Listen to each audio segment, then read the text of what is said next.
भारत के सामुद्रिक रास्तों की खोज 15वीं शताब्दी के अंत में हुई, जिसके बाद यूरोपियों की भारत आने की शुरुआत हुई। यद्यपि यूरोपीय लोग भारत के अलावा भी बहुत स्थानों पर अपने उपनिवेश बनाने में सफल हुए, पर इनमें से कईयों का मुख्य आकर्षण भारत ही रहा था। भारत में आने वाली कंपनियों में सबसे पहले पुर्तगाली थे, फिर डच, ब्रिटिश, डेनिश, फ्रांसीसी तथा स्वीडिश थे। सबसे पहले पुर्तगाली भारत आए। 17 मई 1498 को पुर्तगाल का वास्को डी गामा भारत के तट पर आया, जिसके बाद भारत आने का रास्ता तय हुआ। वास्को डी गामा की सहायता गुजराती व्यापारी अब्दुल मजीद ने की। उसने कालीकट के राजा, जिसकी उपाधि जमोरियन थी, उससे व्यापार का अधिकार प्राप्त कर लिया। वह वहां सालों से स्थापित अरबी व्यापारियों ने उसका विरोध किया। 1499 में वास्को डी गामा स्वदेश लौट गया और उसके वापस पहुंचने के बाद ही लोगों को भारत के सामुद्रिक मार्ग की जानकारी मिली। इसके बाद डच भारत आए। सर्वप्रथम 1598 में डचों का पहला जहाज अफ्रीका और जावा के रास्ते भारत पहुंचा। 1602 में प्रथम डच ईस्ट इंडिया कंपनी की स्थापना की गई, जो भारत से व्यापार करने के लिए बनाई गई थी। इस समय तक अंग्रेज और फ्रांसीसी लोग भी भारत में पहुंच चुके थे, पर नाविक दृष्टि से डच इसमें वरीय थे। डचों ने मसालों के स्थान पर भारतीय कपड़ों के निर्यात को अधिक महत्व दिया। सन 1602 में डचों ने अम्बोयना पर पुर्तगालियों को हराकर अधिकार कर लिया।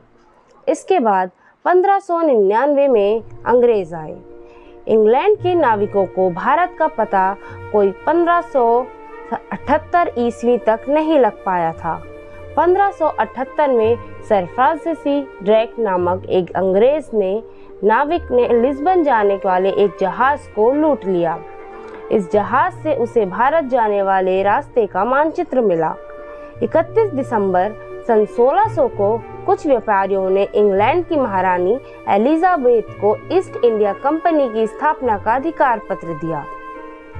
उन्हें पूरब के देशों के साथ व्यापार की अनुमति मिल गई।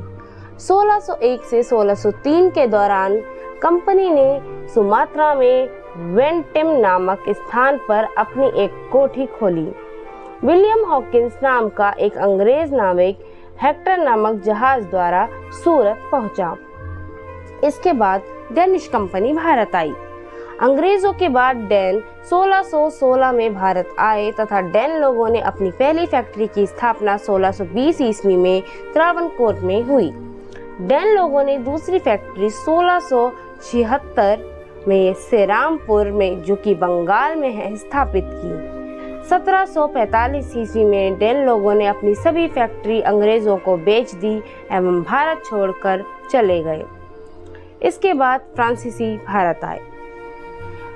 1664 में फ्रांसीसी भारत आए।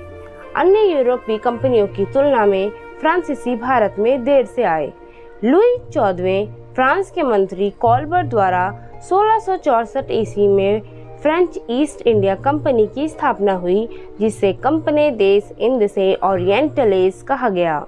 फ्रांस की व्यापारी कंपनी को राज्य द्वारा विशेष अधिकार तथा वित्तीय संसाधन प्राप्त था, इसलिए इसे एक सरकारी व्यापारिक कंपनी कहा जाता था।